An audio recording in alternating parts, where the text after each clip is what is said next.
Olá, boa noite, como vai? Vai bem? Está no ar aqui pela TV Pantanal, canal 22, emissora do Grupo Gazeta de Comunicação, programa Opinião ao vivo. Pois é, cá estamos de nós, voltando, cá estamos nós de novo, ao vivo, na sua TV Pantanal, o programa Opinião que vai de segunda a sexta. Hoje, olha, estamos começando o mês de setembro, você sabe que ontem tivemos aí começo do mês de setembro, e durante o mês de setembro é escolhido até por questões para se fixar mesmo no imaginário popular, né? E o governo federal, inclusive, que dá o start principal aí, começou agora em setembro o Setembro Amarelo, que é um mês no qual todas as autoridades direta ou indiretamente ligadas ao combate a causas como suicídio, depressão e por aí vai, essas pessoas centram um esforço maior com campanhas, com atividades, com ações, para a gente avançar nesse sentido, conscientizando as pessoas, dando mais informações, porque a informação você sabe que ela move o mundo, não é? E por conta disso, e por sabermos que, infelizmente, é algo que está entre nós, ainda que não vejamos, depressão está ali, ó, muitas vezes enraigado, e muitas vezes também nem muito enraigado, está meio que a flor da pele, só que parece que é imperceptível, você acaba...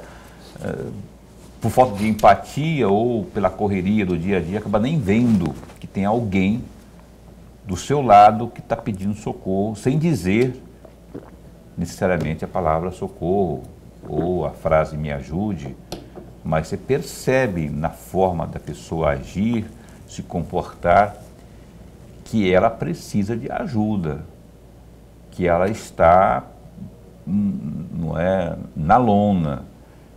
E aí, por isso que eu fiz questão de ir atrás, por conta até do Setembro Amarelo.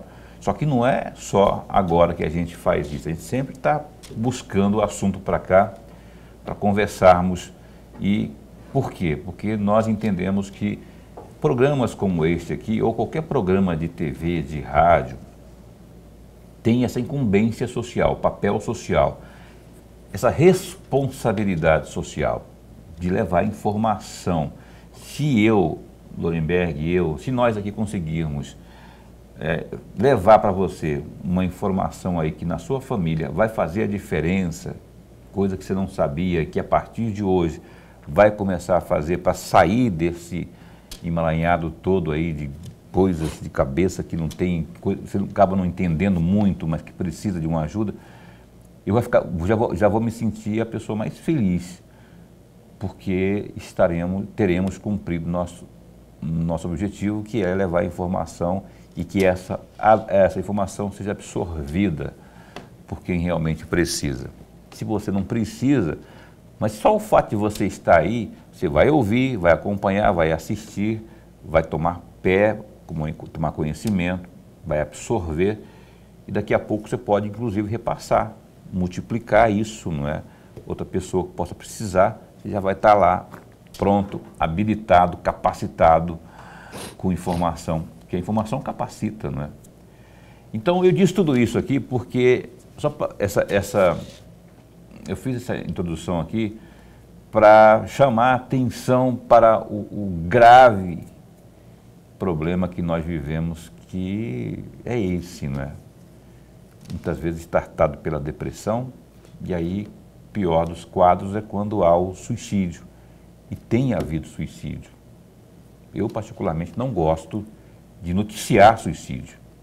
É coisa minha, quando eu fazia reportagem externa, para programa policial, ou programa de jornal mesmo, telejornal, ou rádio jornal, eu tinha dificuldade, mas por princípio, eu acho que a notícia do suicídio propriamente, ela tem um viés negativo na sua informação. Ela pode ser proativa de forma negativa.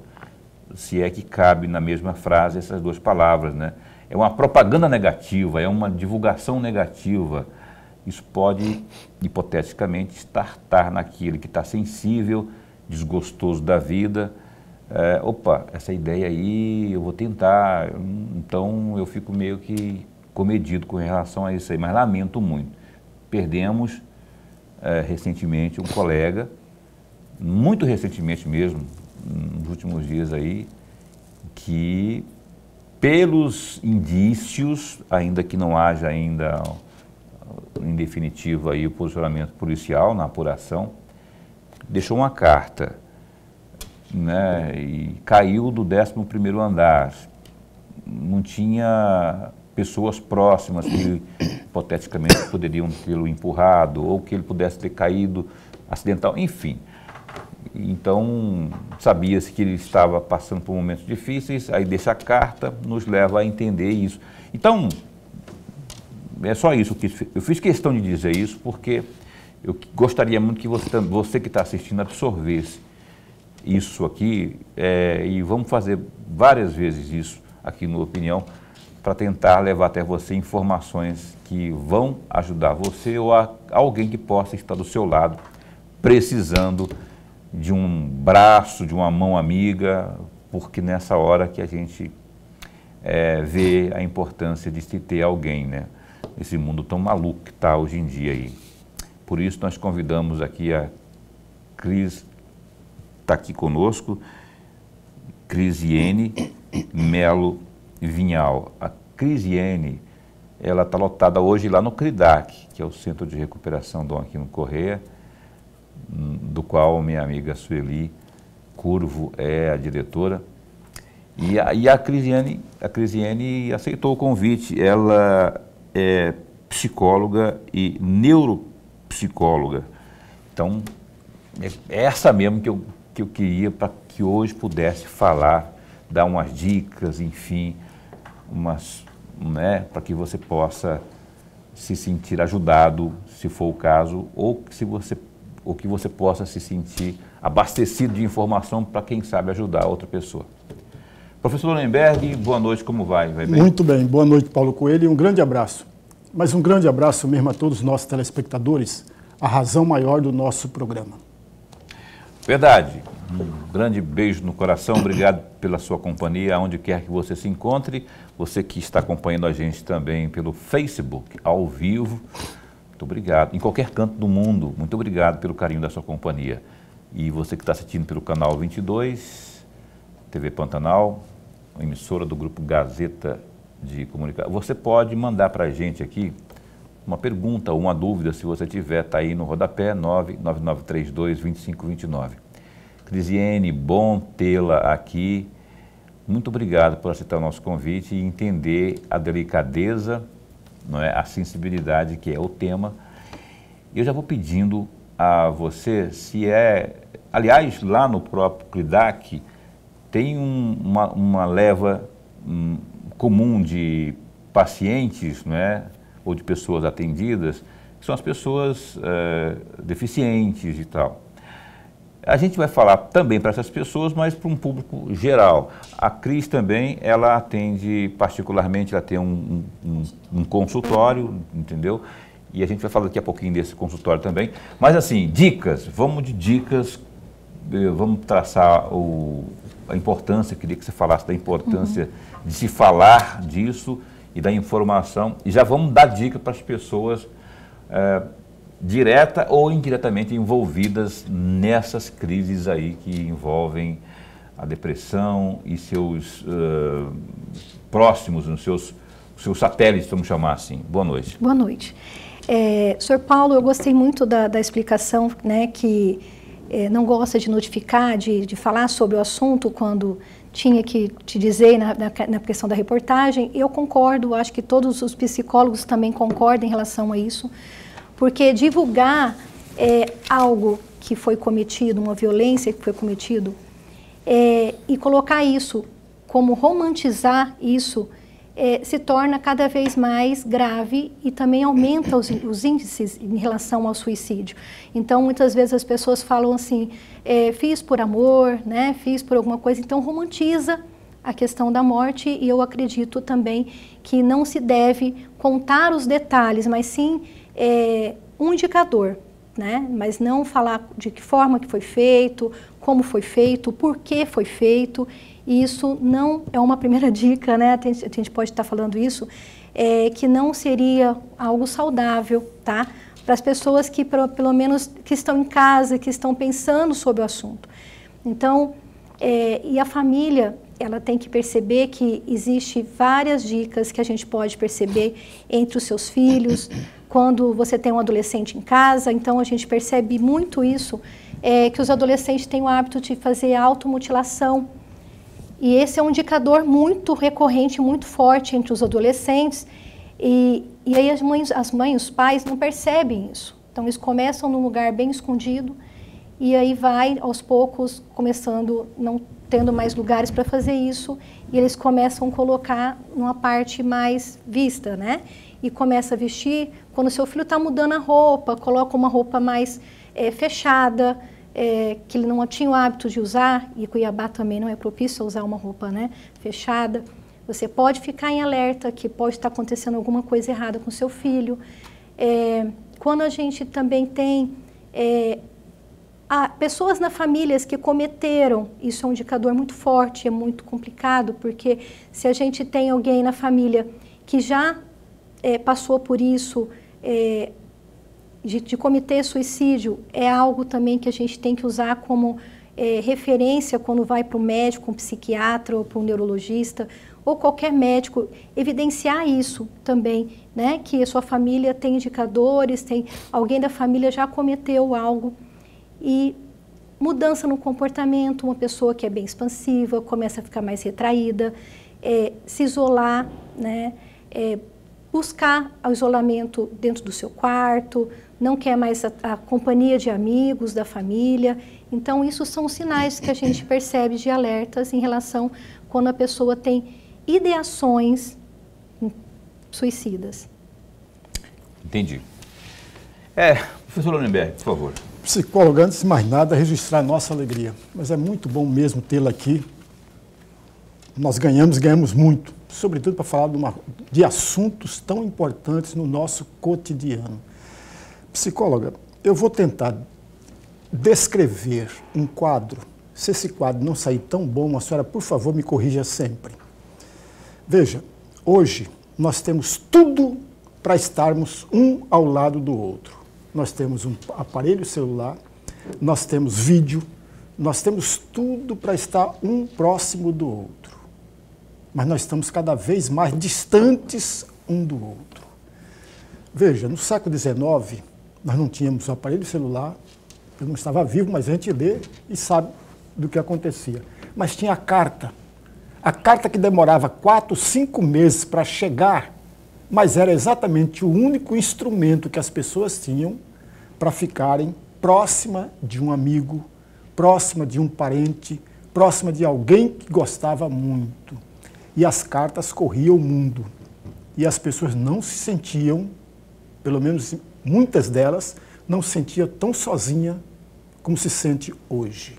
Ou seja, a gente, ao invés de estarmos avançando do ponto de vista de proximidade, estamos avançando do ponto de vista de distanciamento. E aí vem exatamente o ponto que eu gostaria de a senhora, além disso que eu comentei, um outro ponto. A falta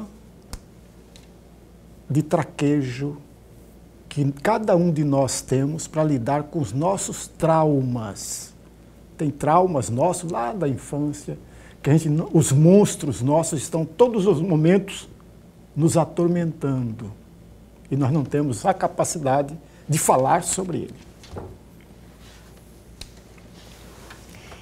Primeiramente, eu vejo a primeira fala, professor, que está muito voltado, a pessoa está na busca do eu e acaba esquecendo do outro. Só que nós percebemos que é tão importante o outro quando foi na época da pandemia, que muitas pessoas adoeceram E a psicologia não deu conta. Então eu percebo que eles perceberam que o outro existia e que fazia falta e que isso adoecia. Só que no momento que passamos por essa crise da pandemia, eu percebi que as pessoas voltaram a concentrar no eu, né? E aí pararam de buscar saber o que o outro, qual que é o sentimento, o que o outro está sentindo, se o outro nem percebe sequer que o outro está triste, né? Então não percebe se o pai chega em casa, o pai talvez não foi um dia tão bom e o pai tem que dar um sorriso para que o filho possa chegar até ele. Senão, imagina um pai chegando em casa todos os dias mal-humorado, esse filho não vai chegar até esse pai. Então acredito que mesmo que concordo que tem hoje muitas formas de se comunicar, mas a comunicação em si, a comunicação efetiva não está existindo mais. Está muito em cima de pessoas desconhecidas. Isso a gente também percebe nos relacionamentos, né? A gente percebe que as pessoas estão se relacionando com inteligência artificial, com colegas de jogos na adolescência, até adultos, e entra nos jogos para fazer amizade com pessoas que estão no outro país, no outro estado, e não se preocupa com as pessoas que estão do seu lado, na sua casa, na sua residência. E realmente isso é um fato que vem acontecendo muito, eu percebo muito isso na clínica, acho que as colegas também têm percebido isso, e nós também precisamos saber, assim, é um instrumento para estar próximo, mas é um instrumento que foi muito mal utilizado. Os diabinhos que o Lorenberg fala, ele não falou diabinho, mas falou monstrinhos, né? Monstros. Que é a mesma coisa, diabinhos, monstrinhos. Eles são comuns, né? Eles sempre ficam ali agindo de forma contrária, impedindo que você se abra, dependendo do assunto, né? Esse é um dos pontos, né, que eu vejo por experiência até própria, eu tenho até lugar de fala na família, a gente tem sempre, que não tem um adolescente, que não tem uma pessoa mais idosa, que encontra uma série de fatores, né? Esses bichinhos que ficam ali impedindo que a pessoa se abra, eles são rompíveis. Eu te perguntar como que a gente dribla, como que a gente os vence, como que a gente os dribla para que possamos intervir de forma positiva. Queria que você desse uma comentada de forma mais... Deixa eu ver aqui. Eu vou fazer o seguinte, para eu não ter... Viu, Boca? Para não ter que interrompê-la, eu vou chamar o intervalo de 1 minuto e meio, né? Porque aí fica mais fácil de ela continuar. Ela fala e eu não tenho que ficar interrompendo. Senão eu vou interrompê-la já e ela pode não concluir satisfatoriamente o seu raciocínio. Então, eu vou para o intervalo comercial, mas é coisa breve, a gente já retoma esse bate-papo informativo, importantíssimo aqui com a Crisiene. Um instante só.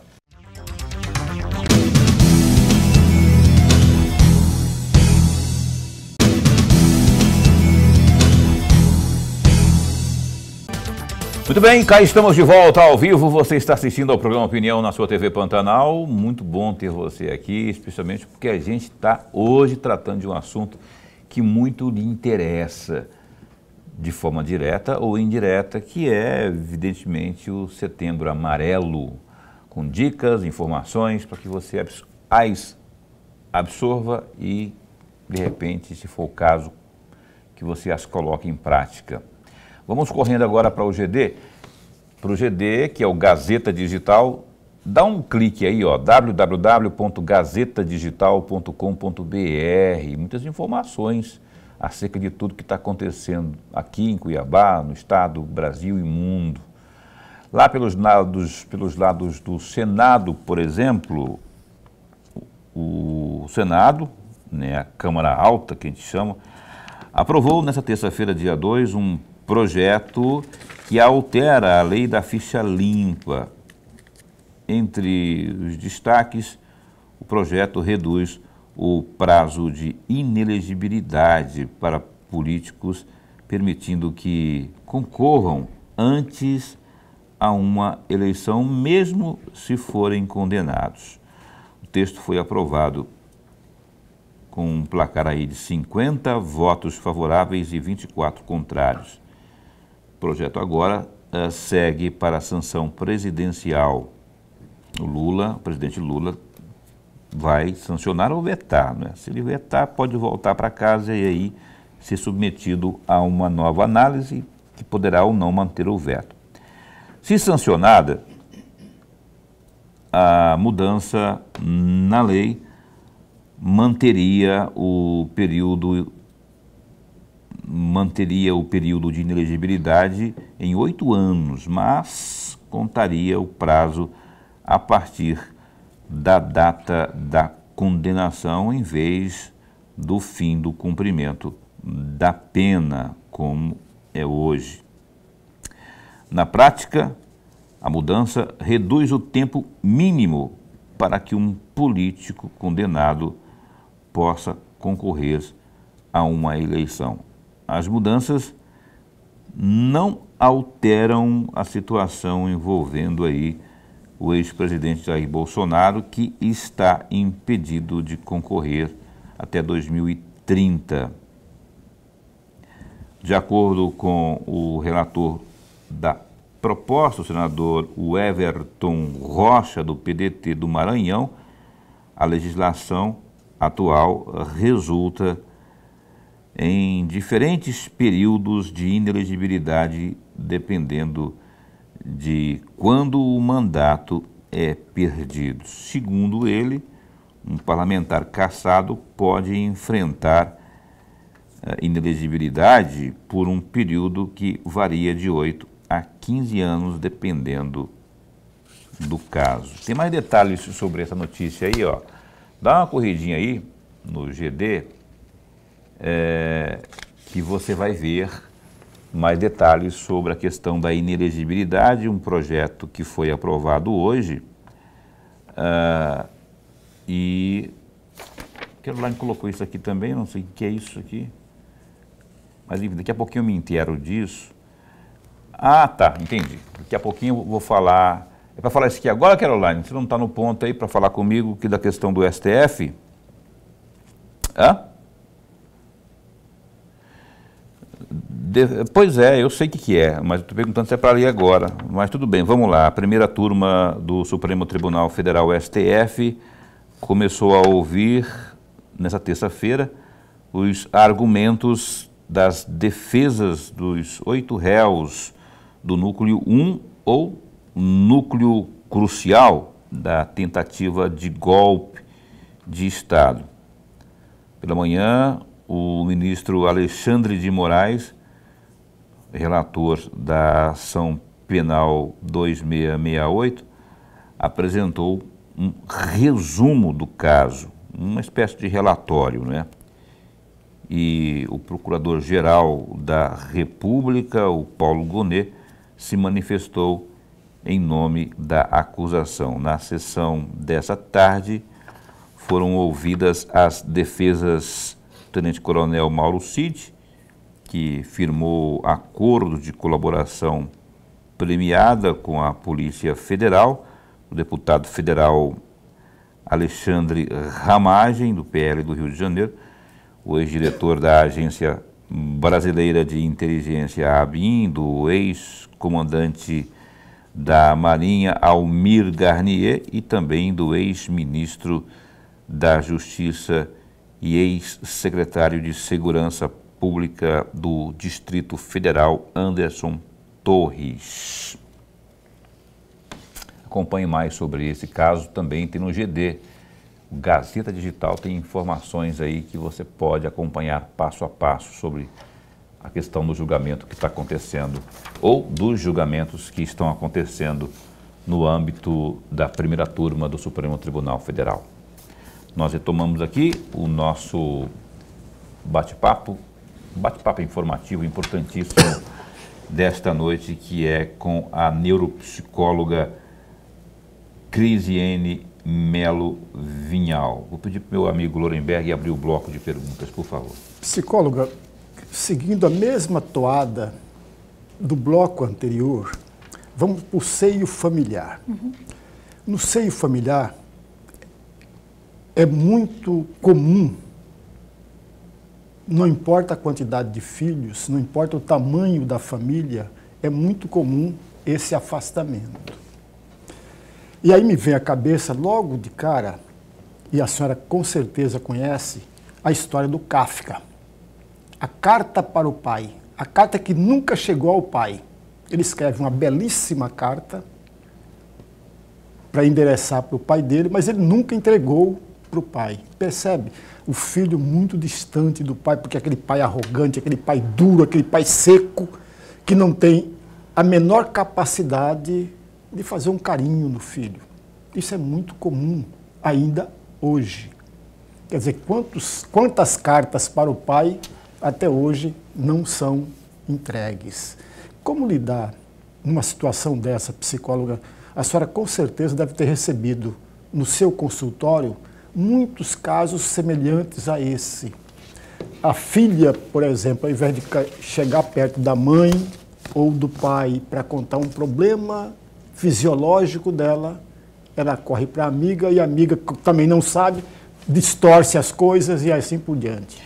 Eu queria só pedir desculpa para o Lorenberg, principalmente para você, telespectador, e ficou uma pergunta sem resposta no bloco anterior, não ficou? Ah, é verdade. Então Paulo, a gente desculpa. vai fazer... Não, eu que peço desculpas, mas vamos fazer o seguinte, tá aí a questão do Kafka, que eu também fiquei interessado, mas vamos por ordem, por partes, como diria o Jack, não sei se você lembra do Jack, o estripador, por partes. Então, você lembra da pergunta anterior? Lembro. Então, que é, em síntese, que era... Os pensamentos que a pessoa... Ah, dos diabinhos lá que eu falei. Dos monstros. Dos monstrinhos que o Lorenberg falou. Então, vamos para essa primeira resposta, aí a gente entra no Kafka. Tá.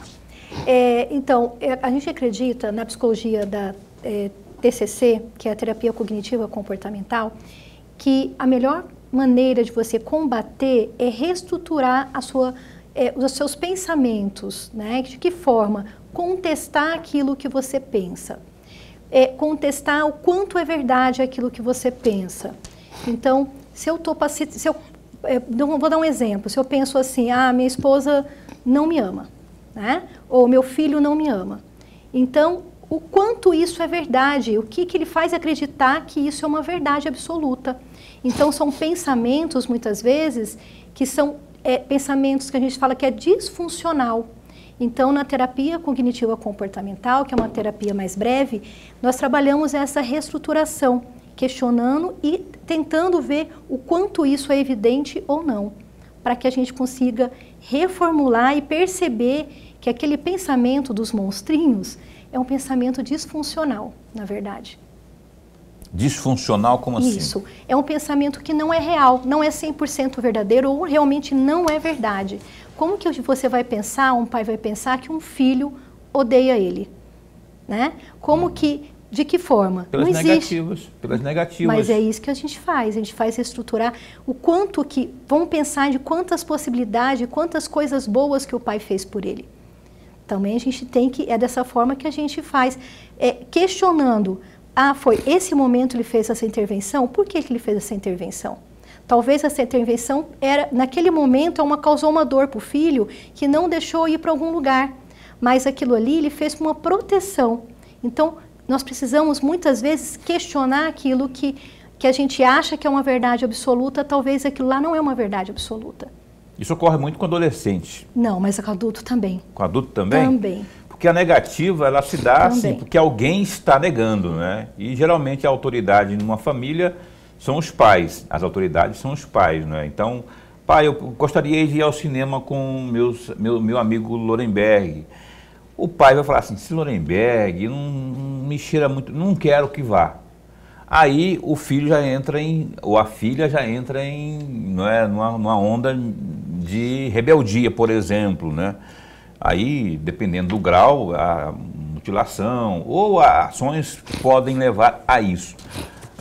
Com adulto, quais seriam os gatilhos, quais seriam as situações em que ele poderia ter as negativas, por exemplo? Da mesma forma, por exemplo, uma mãe que chega e questiona o quanto eu acho que minha filha não gosta de mim, eu faço tudo por ela, né? Dou tudo por ela, trabalho por ela, Então, para dar o melhor para ela. Então, esse momento, ela se questiona que aquele filho que ela dá, que ela acha que está dando tudo, não está dando o retorno, né? Não está sendo um bom filho para ela. Então, a gente também pensa em relação ao adulto ou em relação também a relacionamento também conjugal.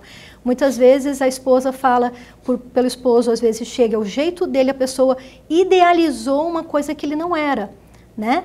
Ele nunca foi carinhoso e ela idealizou aquele cara carinhoso e ele nunca foi carinhoso. Então ela fala assim, ela começa a criar uma crença disfuncional pensando, o meu marido não é carinhoso comigo porque ele não gosta de mim. Uhum.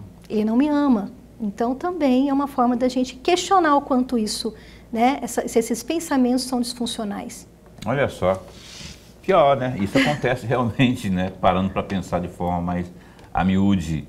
E o Kafka, que o Lullenberg também trouxe aqui agora há pouco aí, como questionamento. Eu vou levar agora, na atualidade, hoje nós trabalhamos muito a questão da orientação parental.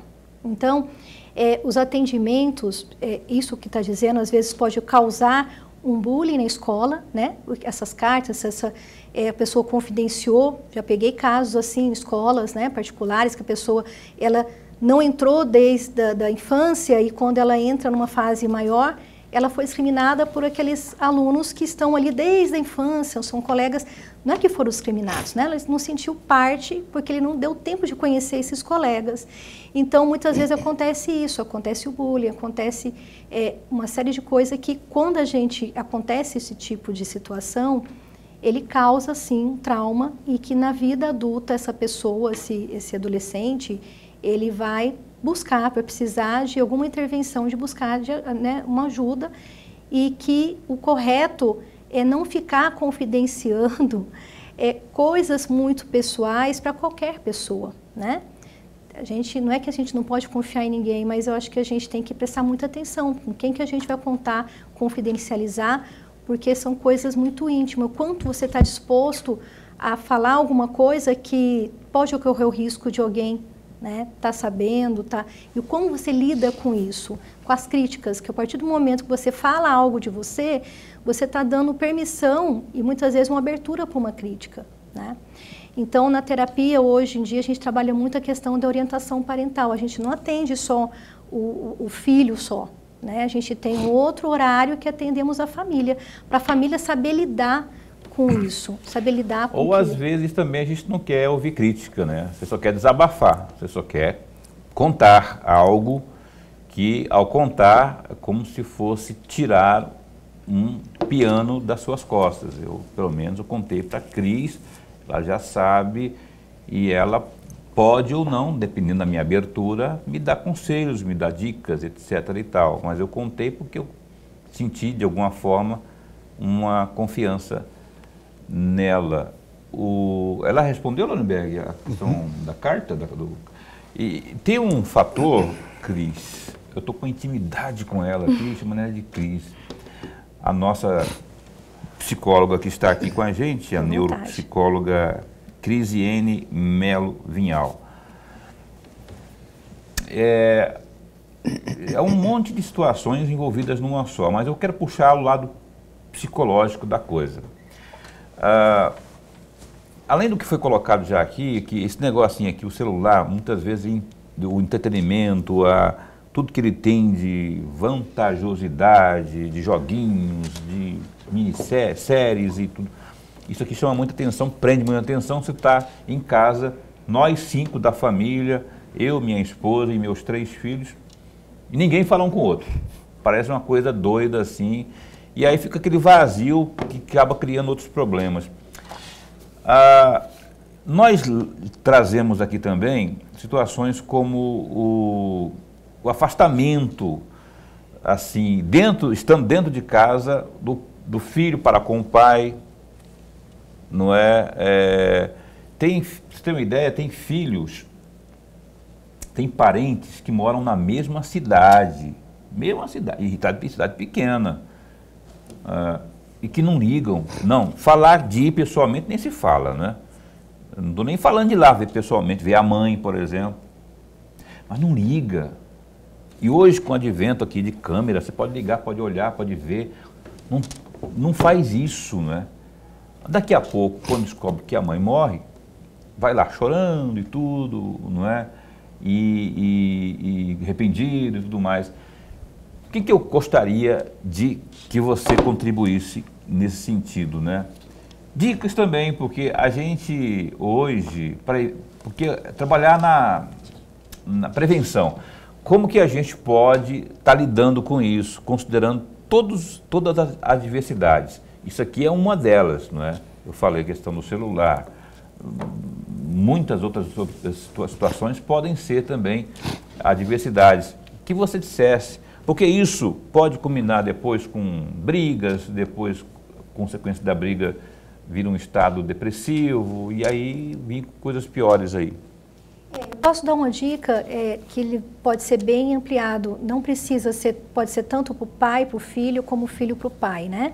Então, o que a gente busca muitas vezes é saber o que o outro gosta e tentar fazer algo que seja prazeroso, né, para o outro. Então, como que a gente pode dar um exemplo assim? Por exemplo, uma mãe está sentindo que o filho está um pouco afastado, a filha está afastada dela, ou o filho.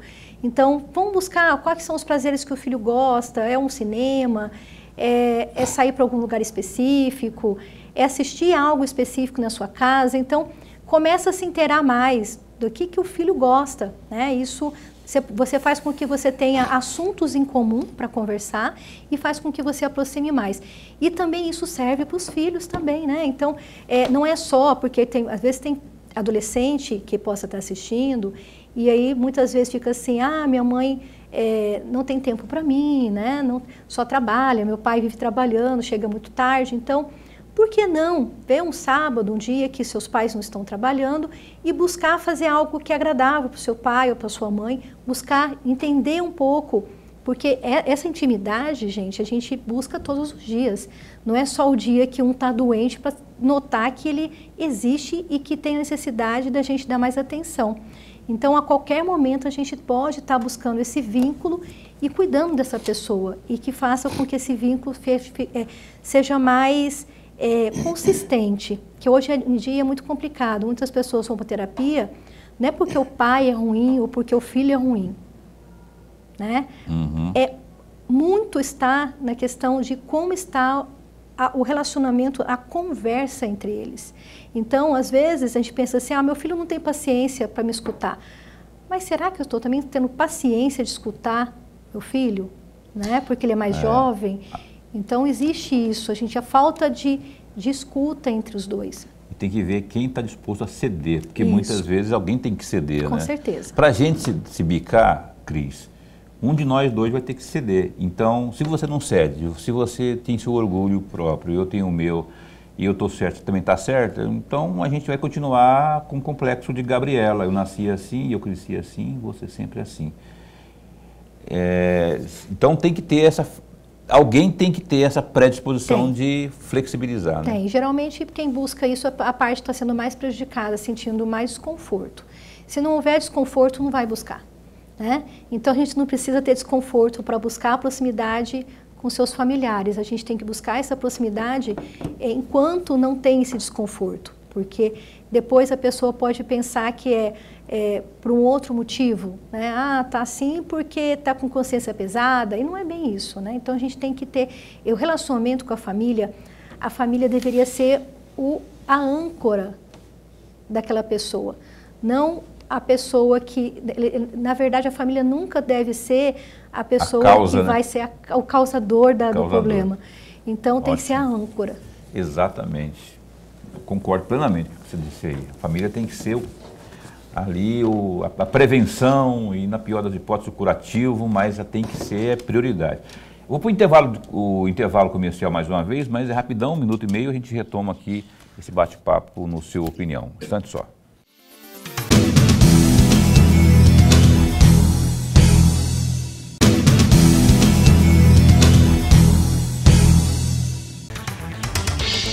Nós já estamos de volta aqui com o programa Opinião com a psicóloga Crisiene. Ela é neuropsicóloga, Crisiene Melo Vinhal. Você também atende Você tem um consultório particular também. Onde fica o seu consultório? Fica no edifício Wall Street, e é no segundo andar, sala 201. Aonde que é o Wall Street ali? Fica perto do... É no Isaac Povos, em frente a uma farmácia. Ah, na Isaac Povos ali, ó. Tem um nome lá? Qual que é o nome? Não tem um nome, não. Eu tenho uma colega, a gente trabalha junto também, que ela é neuropediatra. Olha, que bacana. Então tá ali na Isaac Povos, tem um consultório da... E lá no CRIDAC, eu falei no bloco anterior que a Crisiane atende, está lotada lá no CRIDAC, né? Lá são pessoas, via de regra, deficientes, não é?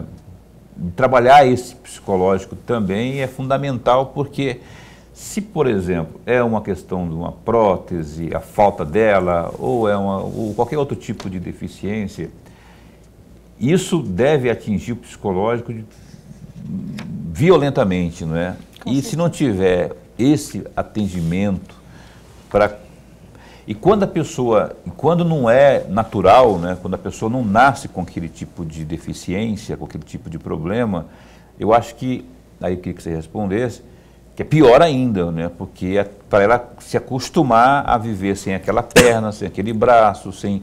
por aí vai, não é assim? Eu queria que você falasse um pouco desse atendimento que é feito lá no CRIDAC. O CRIDAC é um ser 3, então nós atendemos o deficiente físico, o auditivo, né, o autista e o deficiente intelectual. Então, entre eles, mesmo que você nasce com a deficiência ou quando você torna deficiente, a gente tem, em primeiro lugar ali, a aceitação daquela pessoa. E não é só a aceitação do próprio paciente, mas também da família, né? O filho que idealizou e o filho que às vezes, por conta de uma má formação, ou por conta de um acidente, ou seja qual for, se tornou deficiente provisório ou definitivo, né? Então, a psicologia ali dentro, ela tem ajudado muito, ela contribui muito, porque através da psicologia que nós descobrimos ajudando a equipe, né? Nós temos uma equipe a fechar um diagnóstico ou também para uma cadeira de roda motorizada, a psicologia que faz avaliação cognitiva o CRIDAC também oferece uma cadeira motorizada, né? Dependendo do tipo de patologia. Então, os psicólogos também fazem essa avaliação cognitiva para dar essa cadeira para a pessoa, para avaliar, né? Se tem cognitivo bom, vamos supor, se a pessoa está em depressão, uma cadeira de roda motorizada é uma arma, né? Então a gente tem que lidar com isso, identificar se está com depressão, identificar se ela tem condições de aprender a lidar com a cadeira. A prótese é a mesma forma, muitas vezes a pessoa, ela tem um direito, ela vai ganhar a prótese, mas às vezes ele não tem ganho, não consegue trabalhar, habituar com a prótese. Então a psicologia também é uma ferramenta maravilhosa, porque nós descobrimos se o que ele não está conseguindo é entender como lidar com a prótese, se ele tem um cognitivo que ele consiga aprender o suficiente ou a forma que a gente vai dar explicação para ele conseguir usar essa prótese. Então, é importante também a psicologia, né? E sem contar que também, de qualquer uma das formas, o deficiente também tem depressão. O deficiente muito, tem né? muito. Principalmente um autista de suporte 1, a gente percebe que eles sofrem muito em relação ao bullying, assim, ele não se pertencer a lugar nenhum, né? Ele percebe que as pessoas estão falando dele, que não querem buscar conhecer essa pessoa, fazer amizade, porque às vezes está com um crachá, ou porque ele é diferente, né? Tem alguma estereotipia. Então, a minha preocupação maior também entre os autistas, por exemplo, em relação ao suporte 1, como eles percebem, ou como que ele tem um cognitivo muito bom e ele percebe isso tudo, né? Que as pessoas tratam diferente. Então, a psicologia é essencial em qualquer área, não só com deficiência, mas acredito, mesmo nós psicólogos precisamos, imagine, né? Imagina quem, todos, né? Precisam. Todo mundo precisa. Professor Hollenberg.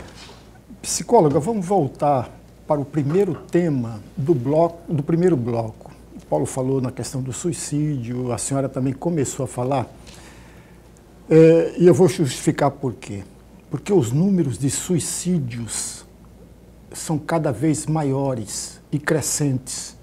Às vezes a gente depara com uma pessoa que a gente olha e fala, não tem nada, ela está feliz da vida, saudável e etc. Que na verdade ela suicida lá na frente. Porque a gente não tem o hábito de olhar direito para aquela pessoa, de ouvir aquela pessoa. Aliás, é um problema que nós deveríamos ter aprendido a lidar com ele há muito tempo, psicóloga. Por exemplo, sempre existiu os suicidas. A Bíblia é rica neste particular. Tem muitos nomes bíblicos que ceifaram a sua própria vida. Qual é a dificuldade que temos para evitar que venhamos a cometer um suicídio? Bom, a pessoa ou a gente perceber o outro? Os dois, né? A pessoa lidar e o outro perceber que aquele seu colega, aquele seu vizinho, aquele seu filho está numa situação difícil. A pessoa a gente tem que começar a perceber no momento que a gente começa a se sentir triste, se questionar em relação à sua vida. Então, a crise existencial existe, logicamente, não é ruim, mas a questão é a gente perceber que a gente... porque nós temos dias bons e dias que também não são tão bons, que está tudo bem, né? Ninguém tem dias bons todos os dias, isso é normal.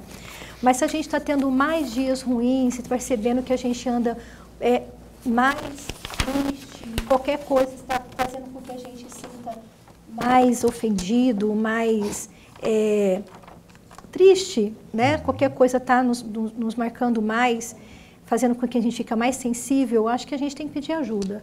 O primeiro passo é tentar pedir ajuda. E pedir ajuda, muitas vezes as pessoas acham que é direto no psicólogo. Deveria, mas não é todo mundo que tem condições de ir no psicólogo, né? Hoje nós temos aí, por mais que temos muito psicólogo, mas ainda tem a questão do custo, não é tão simples assim. E, primeiramente, a gente pode, eu não condeno as pessoas que se abrem para uma pessoa que ela confia, mas poderia começar por alguém da família, sabe? Uma pessoa mais experiente, uma pessoa que é mais próxima. Então, a gente chama essas pessoas de rede de apoio, né? Então, é importante para essa pessoa que está em sofrimento, com uma dor, porque eles comentam muito que é uma dor que eles não sabem o quanto é grande e nem de onde começa e nem porquê. Muitas vezes eles não percebem o porquê. Então, ele confidenciar com alguém que ele goste, né? Buscar hábitos bons, saudáveis, fazer uma caminhada, atividade física, isso também tem contribuído. Buscar também lazer, buscar fazer algo, porque muitas pessoas ficam só presas no trabalho. A gente vê que o suicídio ou que a parte da depressão, ela também está dentro de um núcleo de pessoas que estão com excesso de trabalho, né? Então, ter até médico, pessoas da área da saúde, até mesmo psicólogo. A gente tem psicólogo que já cometeu. Então, a gente tem que começar a ficar atento como que está a minha vida. Quais são os impactos das modernagem, como diriam os mais antigos, né? Quais são os impactos da tecnologia hoje nessas questões todas que nós estamos aqui abordando nesta noite, na questão das redes sociais, por exemplo, não é? Elas causam ansiedade, causam depressão. Em que ponto nós, os pais, podemos perceber isso e intervir? E como fazer? Então, a tecnologia, a gente tem percebido cada vez mais que as pessoas estão se afastando cada vez mais das pessoas presencial. Então, a gente pede que a tecnologia tem que ser com muita cautela. Isso não é só para criança, adolescente, para adulto também tem que ter uma certa cautela, né? Está tendo agora doenças novas, estão surgindo por conta do excesso de tela, por conta do excesso do vício realmente da tela, né? Isso é um vício também. Então, isso, a internet tem contribuído com muita coisa, mas também as pessoas não estão sabendo lidar com tudo isso. Tem pessoas que estão achando que conversar com IA é fazer terapia, por exemplo, ou se apaixona por um IA. Então, olha que pontos que chegamos, né? Não é nenhuma pessoa, não é nada. E quanto isso pode afetar uma vida de uma pessoa? Muito. Né? A tecnologia ela veio para nos ajudar a facilitar para a gente ter mais tempo para os filhos, para a família, e ao mesmo tempo a gente não está sabendo lidar com isso. Então, eu quero, assim, caminhando para o final do programa, tem uma situação que já foi falado muito aqui hoje, nesse bate-papo aqui, que eu também gostaria de dar um lampejo de opinião e queria que a gloriosa Crisiene complementasse ou até me corrigir se eu estiver falando bobagem. Você que trabalha, nós falamos muito do seio familiar aqui e tudo mais, mas no seu trabalho, por exemplo, você pode ter muitas situações, especialmente se você trabalha com muitas pessoas, né, em repartições, enfim. E eu aposto, porque isso acontece de forma automática, aposto que muitas situações passam despercebidas aí. E se você tiver a perspicácia, e aí vem meu pedido para que a Crisiene me auxilie, e auxilie você também, tiver a perspicácia, a fineza, a sensibilidade de perceber, poxa, o meu caríssimo Lorenberg não está bem, não estava bem ontem, está meio introspectivo demais hoje, e tem alguma coisa errada, né? É difícil arrancar do Lorenberg, porque os demôniozinhos lá não vão deixar, mas é difícil de arrancar um desabafo. O que eu devo fazer? Porque o que eu estou predisposto a fazer pode salvar a vida dele. Lá no trabalho, a pessoa pode estar passando por uma dificuldade, ou financeira, ou brigou com o pai, ou foi expulso, porque ficou grávida da mãe, foi expulso de casa pela mãe. Enfim, que você desse umas dicas aí, bem rápidas, não é? Para as pessoas terem mais sensibilidade no observar, no olhar. Olha, eu acho que eu posso ser útil, pelo menos olhar nos olhos, né? Porque muitas vezes eu estou falando com você, está aqui, né? Então, não, largar aqui e vamos olhar, porque às vezes o que você está precisando é somente de um lampejozinho de atenção. Eu queria que você falasse um pouquinho sobre isso em uns 2 minutinhos. A pessoa que está em dor, em sofrimento, ela precisa de falar, precisa de expor, de qualquer momento, falar o que está sentindo. E a pessoa, ela quer falar, mas ela precisa que a pessoa demonstre interesse para ela, né? Se a gente não demonstrar interesse àquela pessoa, ela não vai falar com ninguém. Então, um profissional da saúde é ter uma escuta ativa, que é diferente, qualificada, que é sem julgamento, mas o colega deveria fazer isso também pelo outro, né? Deveria fazer pelo outro, assim como também algum momento ele pode passar por isso, né? Alguém da família. Eu acredito que a gente tem que parar. E todos os dias não é só. Eu lembro que hoje pela manhã o Sr. Paulo estava perguntando para mim, tá tudo bem mesmo? Porque às vezes te dá um bom dia e as pessoas no automático já respondem tudo bem, né? Então fez eu refletir isso, Paulo. Então, o quanto que eu estou realmente falando no automático, ou realmente eu estou bem, ou preciso falar alguma coisa. Está me dando abertura? Então eu vou falar, olha, Paulo, hoje talvez se aconteceu isso, eu não estou muito bem. Né? A gente não tem que preocupar de solucionar o problema do outro. Muitas vezes a pessoa, só de falar, ela já está conseguindo colocar os pensamentos em ordem, porque ele está repetindo, está escutando aquilo que ele está expondo. Talvez ele vai chegar na própria conclusão do que ele deve fazer. Muitas vezes a gente não precisa se sentir culpado de dar uma resposta ou de falar, faça isso. Tá? Só de escutar, a gente já está servindo muito. Ok, ótimo isso, ótima dica, não é? Ouvir muitas vezes significa tirar um piano da cabeça, das costas da gente, né? Pô, o Lorenberg me ouviu, cara, que coisa boa que foi essa. Me ouviu, quer dizer, ainda que ele não tenha dito nada, mas me ouviu, coisas que a gente é difícil de encontrar no dia a dia. Eu queria, antes de encerrar, você sabe o número do CVV? Eu não tenho aqui, a Caroline escreveu o CVV. Tenho. Qual que é o CVV? 188. 188. Olha, marque esse número aí que o pessoal é muito preparado para ouvir você, não vai te julgar. 188 é o Centro de Valorização da Vida. Por favor, procure alguém para conversar, procure se motivar. A vida vale a pena se a alma não é pequena, a vida vale a pena sempre viver, não ter a vergonha de ser feliz. Obrigado, Crisiene. Obrigada. Esse espaço que... Adorei o bate-papo aqui. Um beijo lá para minha querida Sueli Curvo. O espaço aqui continua a posto para bem informados. Muito obrigada, eu que agradeço. E aí gostaria de deixar só uma mensagem bem breve, que a psicologia, ela está ali disposta a ouvir o outro, sem julgar, e além disso, quando a gente está passando por um período desse de sofrimento intenso, buscar um sentido da vida. Então Ótimo. é isso que a psicologia está tentando levar para essas pessoas, buscar esse sentido da vida, porque as pessoas muitas vezes eles não sabem como lidar. Obrigado, viu? Muito Abraço para o obrigada. Eliezer, o glorioso maridão está ali também. E um beijo da pastora, já falei. Até amanhã. Amanhã a gente entrevista aqui o deputado estadual, conversei com ele hoje, encontrei com ele pessoalmente, eu o convidei e ele aceitou, que é o Valdir Barranco, do PT, ao vivo, às 7h30 da noite, no programa Opinião. Até lá, se cuida, fica bem, fica com Deus também.